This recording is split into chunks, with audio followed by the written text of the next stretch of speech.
Protesters and police clash in Hong Kong. Meanwhile, Carrie Lam wants dialogue, with protesters Beijing is calling despicable.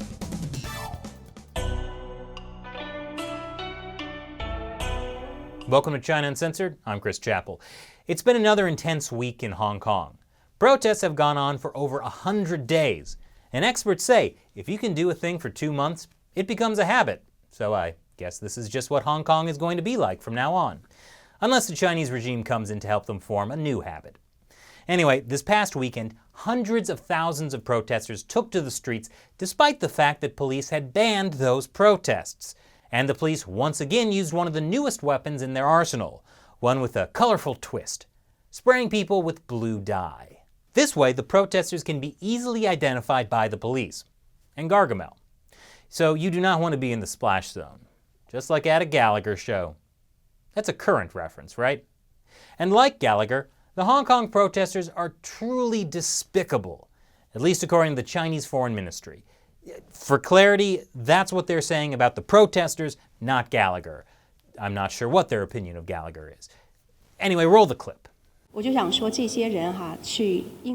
to say that for those people who went to the British Consulate General in Hong Kong and requested for the rights of citizenship and qualification, I wondered if they can still be called the real Chinese people.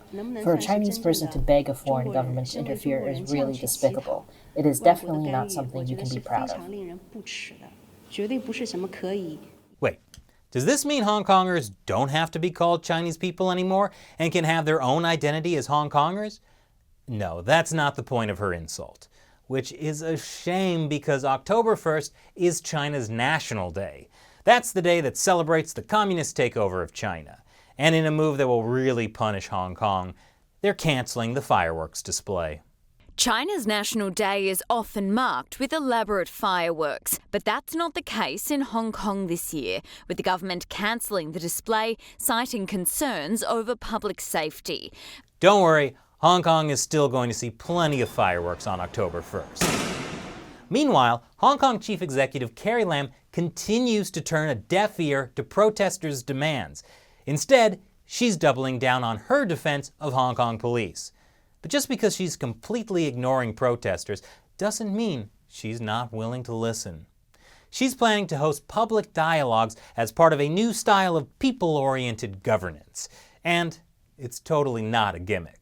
We are going into a new style of governance that is more open and more people-oriented. And I can assure you that this is not the sort of one-off gimmick type of function.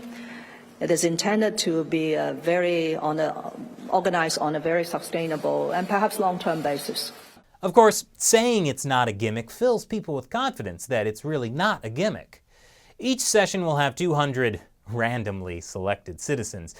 But pro-democracy Hong Kong legislator Tanya Chan says protesters have already been as clear as possible. I don't see any kind of meaningful reasons to have dialogue with Mrs. Carrie Lam. I mean, all our demands are so clear from the very beginning, and she knows it very well. And if she keeps on telling us that we no commission of inquiry, no universal suffrage, then I think that's the end of it. So it's not fruitful to meet her at all.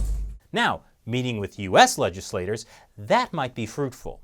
On September 17th, Hong Kong activists, including people I've interviewed on the show, like Joshua Wong and Denise Ho, asked U.S. lawmakers for help in their fight for freedom. The movement is far from over because it has long moved beyond one bill or one person. Our most important demand is genuine structural change in Hong Kong, which means free election. Our government's lack of representation lies at the heart of the matter. It is a global fight. We are in the front lines of this global fight to protect these universal values that we all cherish.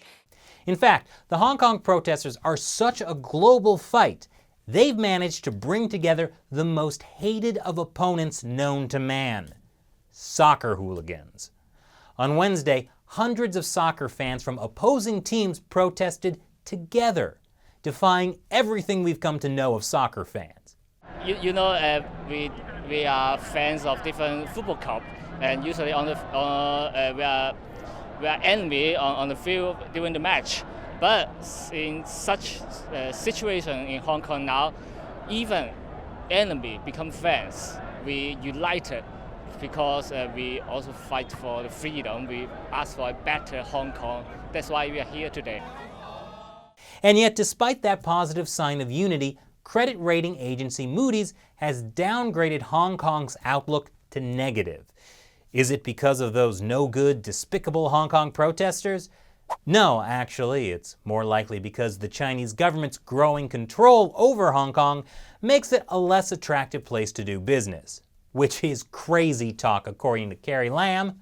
To change the outlook of Hong Kong's rating from stable to negative, of course, is something that we find disappointing, and we do not concur, especially if the justifications for that sort of change in outlook was premised on whether we are still upholding one country, two systems.